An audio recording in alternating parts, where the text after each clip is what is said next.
Hello, I'm John Grom, and welcome to our 129th Right and Left Discussion Forum. We hold our televised discussions twice monthly to demonstrate the value of civil, productive, open-minded political dialogue. Today's topic is something of an extension of our last discussion 2 weeks ago, when we dealt with the harsh feelings that some people have for our current president and the people who support him. Today our panel will drill down on the actual policies that we think matter.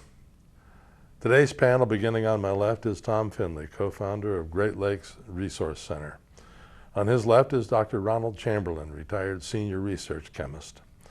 On his left is Bryan Laubaugh, president of R&B Financial Services. And on his left is Patty Haskins, who is not a retired member of the Wadsworth City Council, but in fact a current member of the Wadsworth City Council, in spite of my screw up 2 weeks ago.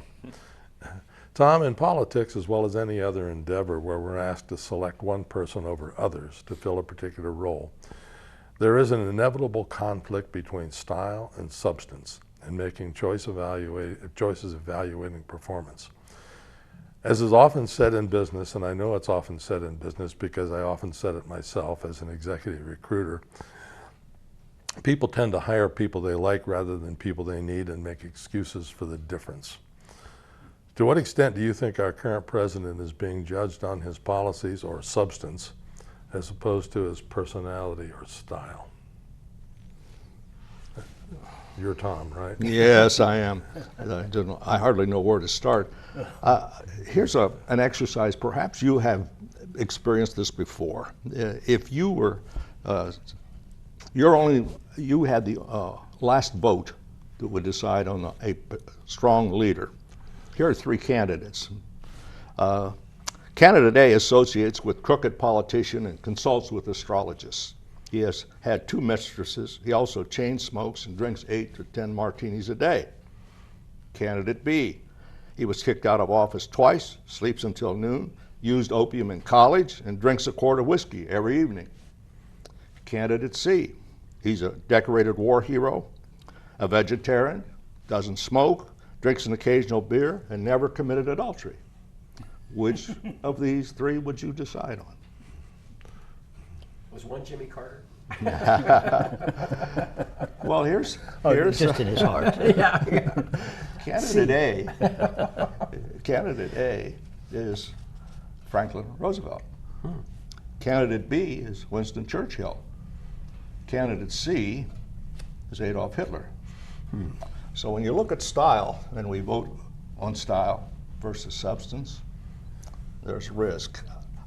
John, in answer to your base question here, with Trump, I see no evidence of policy or substance. What he states on one day as such ceases to exist in the same form the next day. So I would also add, he's a hip shooter. And as a hip shooter, he makes change without thinking of the consequences. Add to that, he's also in an atmosphere in our country now where there's no accountability. No immediate accountability. Oh, it's stated, but the immediate accountability I submit is Congress, who in itself is not accountable, as evidenced by the fact over these last decades, and at least 5 decades, there's been a move to making decision with compromise. Compromise is a lose-lose, and the net result is no one is committed to it, so it's weak and ultimately fails or must be changed, versus what the Constitution directs Congress to do, and that is by consensus.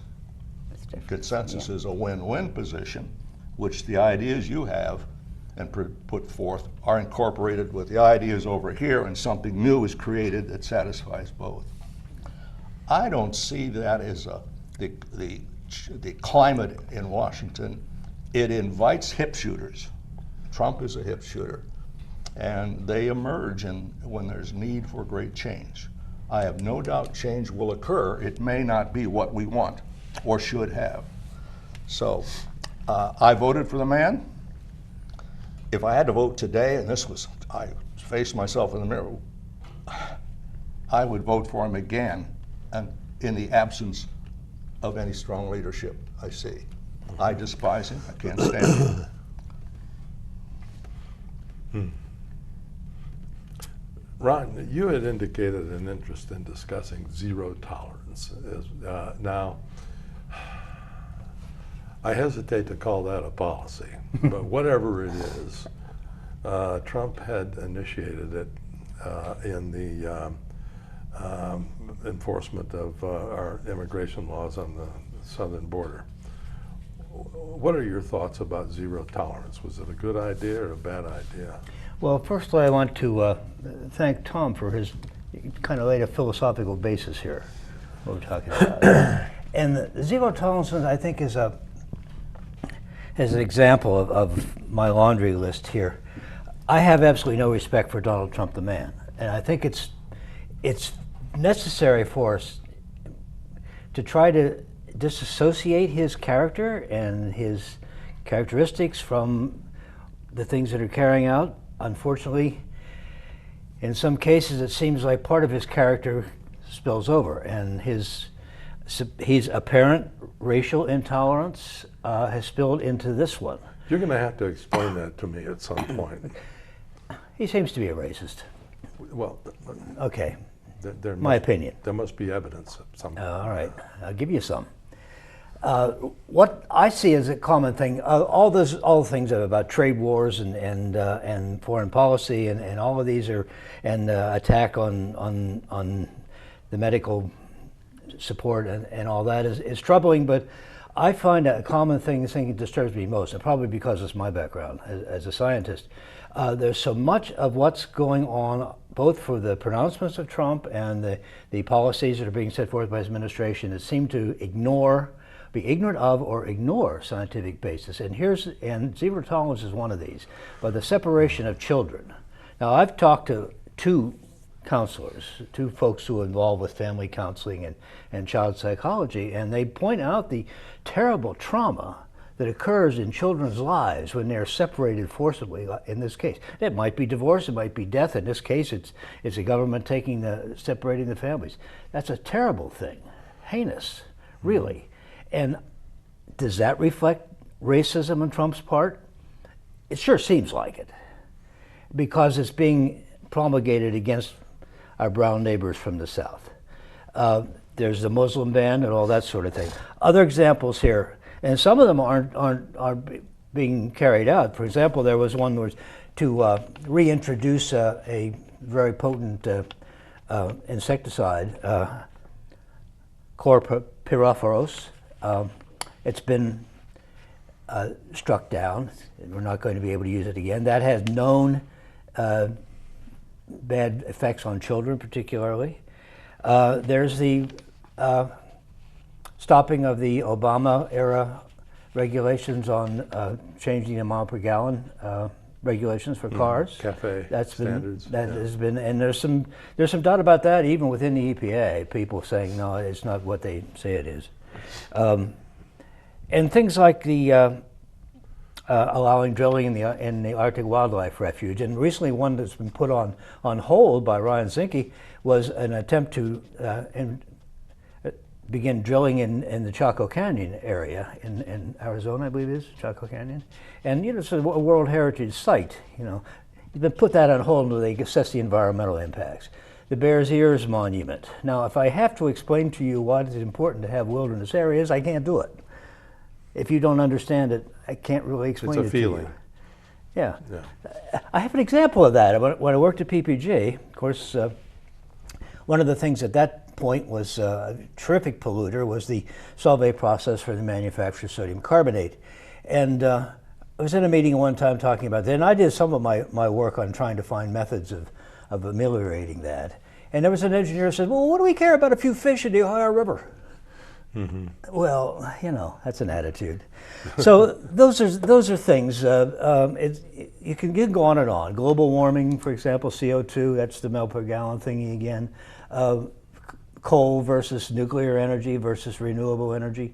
All of these situations seem to me that it shows a misunderstanding, a lack of understanding, or a complete rejection of reason, of the scientific reasoning behind what the reason for them should be. So those are things that, some of which I think you can relate to maybe Trump's character. The hip shooter idea is very, very potent. I think that's what he does. Recently, and the loyalty thing is troubling. Recently removed the security clearance from Mr. Brennan.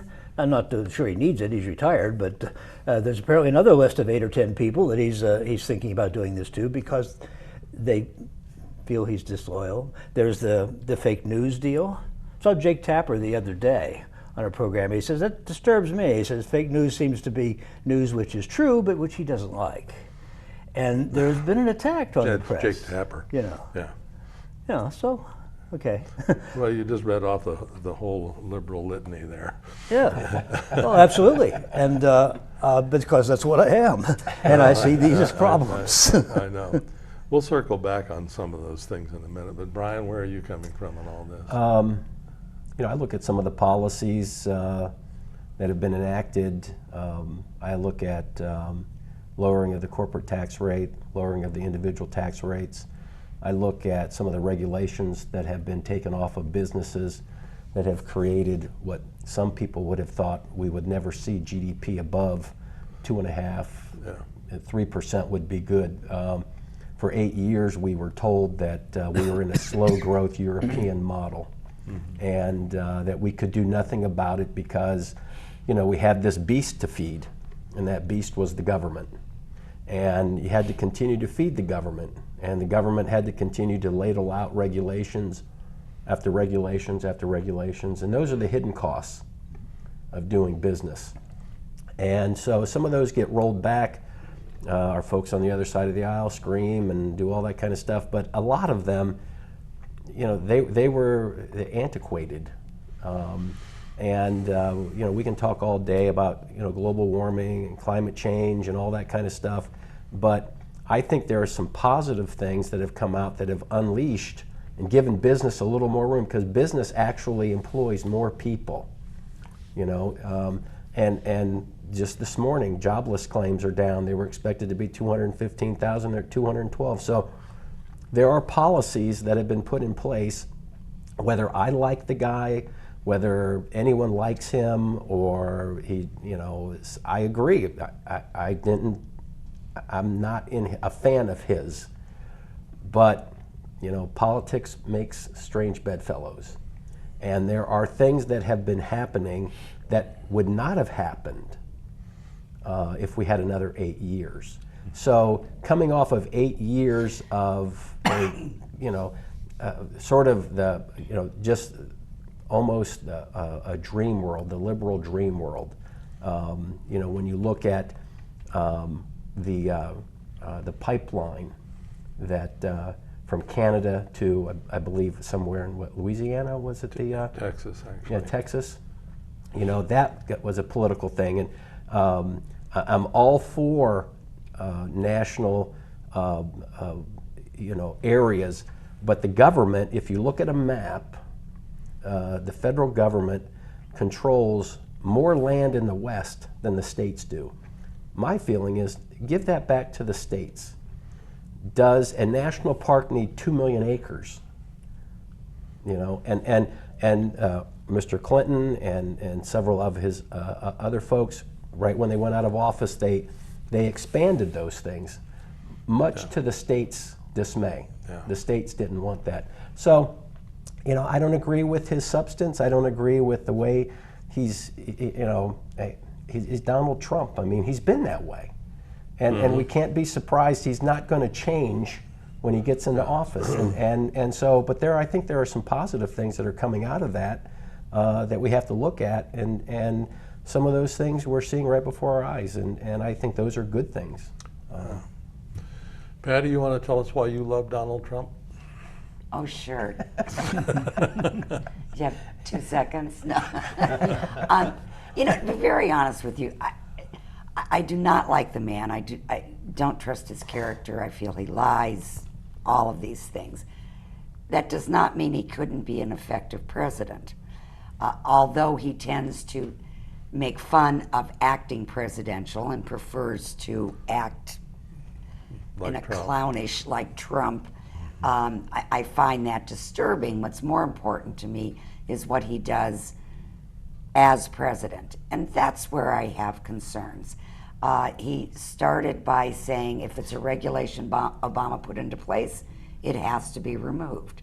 So consequently, he has removed regulations that were there to protect drinking water. He's allowed chemicals to be dumped back from industries back into streams. That was one of the early ones that he did, which can cause a crisis for our country.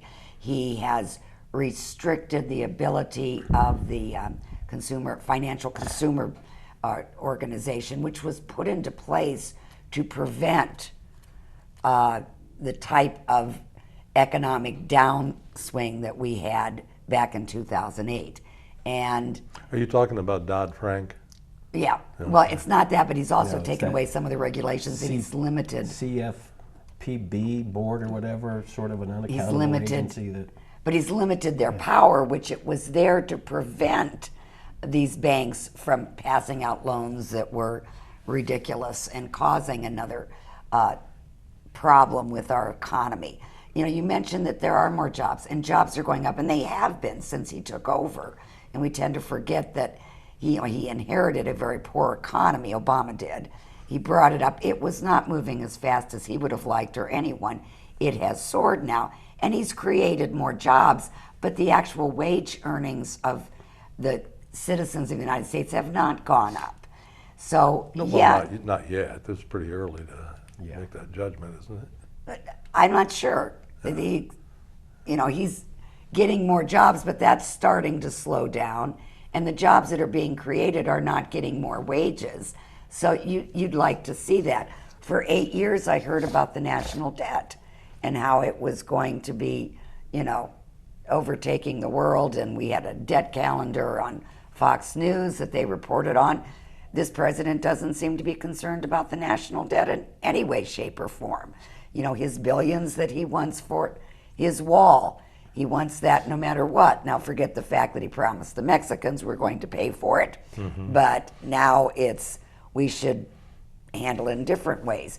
He stated on the campaign that he was going to protect Social Security and Medicare and Medicaid, which a great number of his base are in support of.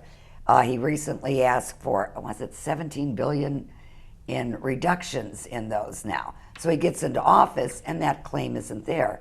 I'm unhappy that he pulled us out of the climate agreement.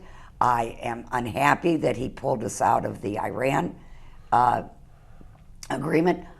Yes, there were flaws, but it was preventing certain actions by the Iranian government, which he pulls out thinking I can get a better deal. They won't even talk to him because why trust him? Because he's going to pull out of a deal. I am concerned with his foreign policy. I'm concerned with his cabinet. And, we heard on the campaign he knew all the best people. Well, all those best people now are dropping like flies because of incompetence in the job. Just yesterday, I believe Betsy DeVos announced that there was a regulation stating that a university, a private for-profit university, would only get any type of help from the government if they had a provable outcome of producing people that could work and had training. She thought that wasn't necessary. All they have to do is hang a shingle on the door like Trump University, and they can get funds from the federal government. I have a problem with that. So, yeah. So you're definitely on the side of substance rather than style. I mean, Yes. The things Yes. that you mentioned. I can overlook the style. I really can. Yeah. And there's a lot to overlook. If he could if his policies, I felt, were doing the best for this country, and in my mind, they're not. And I'm totally overlooking the immigration issue and the border issue, and with the children, that was like. I think one thing that we forget is that the executive office can do only so much. Mr. Obama didn't take any of these agreements to Congress because he couldn't get anyone in his own party to go along with the climate change. He couldn't get anyone in his own party to go along with all the other agreements the Iran agreement. The reason they're not treaties, the reason they're not binding agreements, binding treaties, is because he didn't build any sort of consensus, even in his own party.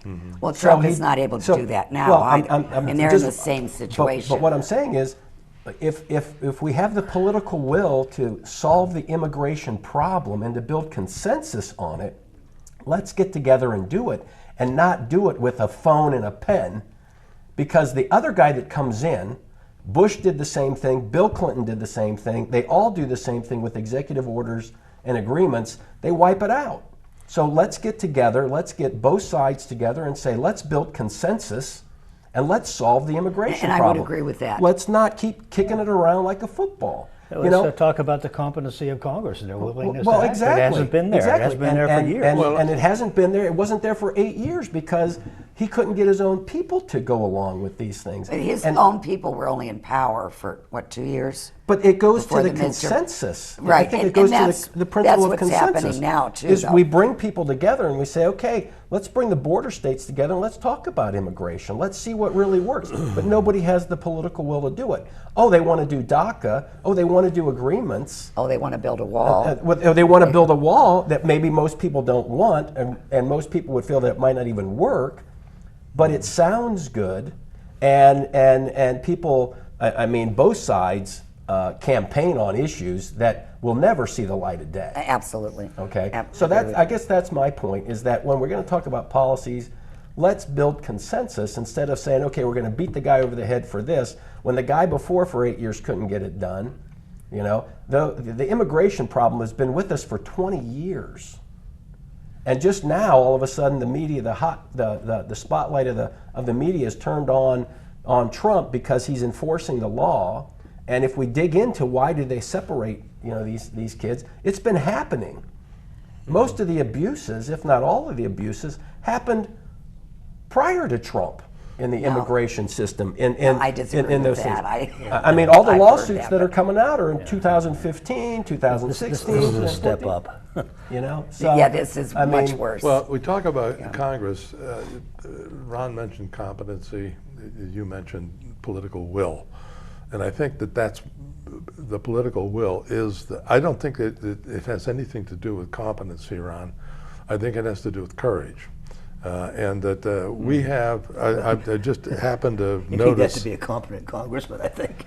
I happened to run across the number of employees that are people, civilian employees of the United States Congress, in addition to having 12,000 staff members, Congress being the Senate and the House. Between them, they have over 12,000 of personal staff. In addition to that, there are 33,350 other employees of the Congress that are working for agencies. There are different resources that are available to Congress. Well, the Library of Congress, the Capitol Police. There's a research division. When you think of all of the employees, and they can't get anything done, it's amazing to me. But it's because a congressman is running for office all the time. Yeah. And if they don't follow the party line, they will get primary. Either the party and- line or whoever's in power in their district, Exactly. whatever. It seems to me that this 2-year term is obsolete. But I would agree with that. The foxes are guarding the hen house because we're to the point now where the parties are so concerned about themselves that's what drives decisions in the country one way or another.